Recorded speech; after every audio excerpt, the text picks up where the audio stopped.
দ্বিতীয় যে জিনিসটা লাগবে স্লোপ অ্যানালাইসিস করে বের করা, এটা একটু যাই 04 যেটা উপরে লিখে দেন ভাই ট্রাস্ট দেখলেই বুঝবি। এখন নোট করবি ফাইনালের আগে। আরে ভাই আপনার মতো ভাবলে তো হয়েছিল। 04 এর কনসিডারেশনগুলো কেমনে আসে, যখন একটা জয়েন্টে একাধিক মেম্বার থাকে, দুইটা হইতে পারে, তিনটা হইতে পারে, একটা জয়েন্টে, এবং সেই জয়েন্টে যদি কোনো এক্সটার্নাল লোড না থাকে, তাইলে ওই প্রত্যেকটা মেম্বার জিরো। কি কইছি একটু কেউ রিপিট করতে পারবে? একটা জয়েন্টের মধ্যে যদি দুইটা মেম্বার থাকে, একাধিক মেম্বার, দুই বা তিন বা চার যাই থাকে, একাধিক মেম্বার থাকে এবং তার উপর যদি ওই জয়েন্টে বা ওই পয়েন্টে কোনো এক্সটার্নাল লোড যদি না আসে, তাহলে সবগুলো মেম্বার 0 ফোর্স। ক্লিয়ার? এটা একটা সেই জয়েন্টের আসে যদি মেম্বারের উপর আসে তাও হবে না। মেম্বারের উপর কেমন? না না, এই শর্ত শুধু জয়েন্টের জন্য প্রযোজ্য, শুধু- মেম্বারে আসে নাই এখনো। ওটা আমরা যাব, এটা আমরা যাব। যদি জয়েন্টে ওই এক্সটার্নাল লোড না থাকে তাহলে দুইটাই জিরো। এবার ধরে নেই 3 মেম্বারের একটা জয়েন্ট, আচ্ছা, এবং দুইটা মেম্বার যদি ধর একবারে 180 ডিগ্রি বরাবর আছে, একটা কিছু একটা সামথিং। অ্যালাইন আছে। যদি আমি কোনোভাবে এটা ক্যালকুলেশন করে পাই যে এই জয়েন্ট যতটুকু লোড দিছে তার সেম এতটুকুতে যাইতেছে, তাহলে এটা জিরো হয়ে যাবে। মানে এইটার সমান যদি ওইটা নেয়, এটা যে আমি ক্যালকুলেশন করে পাই বা দেখি যে এটা যতটুকু নিছে, ক্যালকুলেশন ওই পাশ থেকে করে দেখলাম এটা ততটুকু নিতেছে, তাহলে এইটা আসলে কি ছাগলের 3 নম্বর। সে কোনো খাওয়ানি পাইতেছে না, ওইটাই এক বান খাইতেছে, ওইটা আরেক বান চুইতেছে, এটা আর খাওয়ানোর কিছুই পেতেছে, এটা আঙুল চুয়া ছাড়া এটা জিরো। আরেকটা হচ্ছে যদি এরকম একদম 90 ডিগ্রি বরাবর থাকে, তার মানে গ্যারান্টি এটা জিরো হয়ে যাবে। কেন হবে? কারণ এখানে যে লোডটা আসতেছিল সে তো সরাসরি সামেশন অফ এফ এক্সে এটারই দিয়ে দিবে, পারপেন্ডিকুলার কোনো মেম্বারে তো সে কোনো লোড দিবেই না, দিবে? তার মানে এই পার্টটা পুরোটাই জিরো। সে স্বীকৃত ছাগলের 3 নাম্বার, মানে একবারে সার্টিফাইড। এইখানে যদিও কনসিডারেবল কিছু বিষয় থাকে, এটা একদম সার্টিফাইড ছাগলের 3 নাম্বার। মোটামুটি এতটুকু হচ্ছে 0 ফোর্স মেম্বার। আরও কিছু আছে, এটা তোরা পরে পাবি, যে হিঞ্জ থেকে হিঞ্জে পরে আরো স্ট্রাকচার আছে জিরো। দুইটা হিঞ্জের মাঝে মেম্বার, দুইটা হিঞ্জের মাঝামাঝি কোনো মেম্বার থাকলে সেটা জিরো, কারণ ওই লোড তো সরাসরি হিঞ্জের হরিজন্টাল পার্টটাই নিয়ে নিতেছে। ঠিক আছে, এগুলো হচ্ছে 0 ফোর্সের কিছু কনসিডারেশন। এখন আসি স্লোপ অ্যানালাইসিস, যেটা তোরা করলে আমার মনে হয় পরীক্ষার হলে অনেক দ্রুত সময়ই করতে পারবি। কেমন?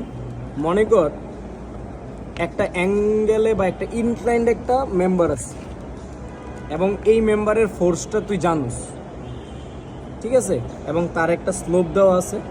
মনে কর স্লোপটা হচ্ছে 4, 3 এরকম স্লোপ দেওয়া আছে, অথবা স্লোপ দেওয়া নাই, ডাইমেনশন দেওয়া আছে। ডাইমেনশন থেকে তো স্লোপ বের করতেই পারবি। মনে কর এদিকে 10, এদিকে 20, তাহলে ওইটাই লিখবি।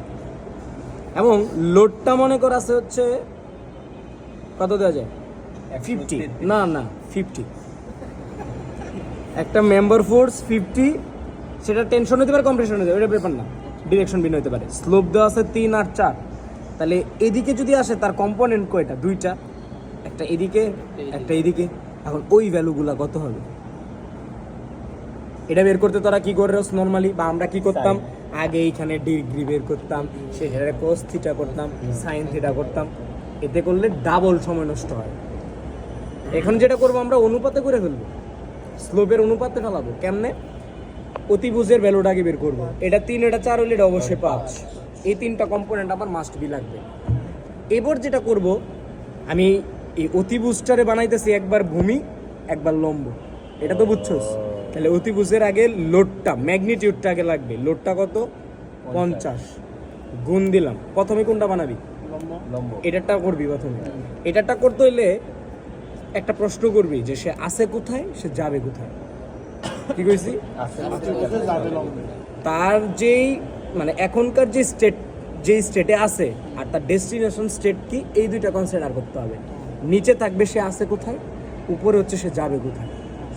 মানে 3 আর নিচে 5। নিচে আছে কোথায়, তার মানে কি 5, সে আছে কোথায়, অতিভুজে আছে মানে 5 আছে, সে যাবে কোথায়, 3 এ। লম্বে মানে 3-এ। তাহলে এই যে ভ্যালুটা এইটাই হবে অনুপাতের অঙ্ক, তার মানে 30। হোলি শিট তাহলে এইটা কি হইতো 5/4 50, সে আছে কোথায় 5-এ, যাবে কোথায় 4-এ, 40। হোলি ফাক সেম যদি উল্টাটা হইতো যে এটার হরিজন্টাল কম্পোনেন্টটা জানোস, এটার অতিভুজ মেম্বার ফোর্স বের করতে হবে, তাহলে পারতাম না? ধর মানে এটা ছিল 40, মানে আমি দেখলাম কোনোভাবে হরিজন্টাল যে কম্পোনেন্টটা সেটা 40 আছে, তাহলে তার মেম্বার ফোর্সটা কত? তখন আমি কি করতাম 40 ইন্টু সে আছে কোথায় 4-এ, যাবে কোথায় 5-এ, তাহলে 50। আসে কোথায় যাবে? আছে কোথায় যাবে কোথায়, ঠিক আছে? ব্যাপারটা এটা, আছে কোথায় যাবে কোথায়। এবং এটা করলে দেখ কত ইজিলি বেরিয়ে যায়। আমি তো এইটাই করতাম। ডিগ্রি বের করতাম এবং সেখানে তোর এক্সাক্ট ভ্যালু আসবে না, ফ্র্যাকশনাল ভ্যালু আসবে। সাইন করে তুললে 30 ডিগ্রি আইলে দেখবি 56 সামথিং ডিগ্রি আসে। ভাবছো তাই যে আইসি ঠিক আছে, লিখে দিবেন আছে কোথায় ওকে। প্রথমে সূত্রটা হচ্ছে ম্যাগনিটিউড, মানে লোডের ম্যাগনিটিউড, মেম্বারের ম্যাগনিটিউড, লোড ইনটু আসে কোথায় যাবে? লোড আছে যাবে আছি কোথায়, যাবো কোথায় যাবো কোথায়। এটা পয়েন্ট দিতে হবে এটা লিখে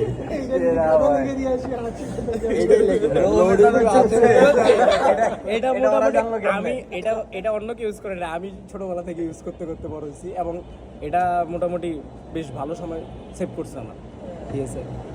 যে আমরা একটা ম্যাথে এবার মোটামুটি কনসিডারগুলি পাইয়া লইছি। এটা তো জানি যে টেনশন হচ্ছে পজিটিভ, কম্প্রেশন নেগেটিভ। আরেকটা ব্যাপার হচ্ছে একটা জয়েন্টের ভিতরের দিকে যদি ঢোকে তাইলে এটা কম্প্রেশন, যদি বাইরে বের হয় টেনশন। Basic complete. এবার আমরা ম্যাথে যাবো ম্যাথটা বের করি। ট্রিক্স গুলা পারে দেখে তো ভাবলই তো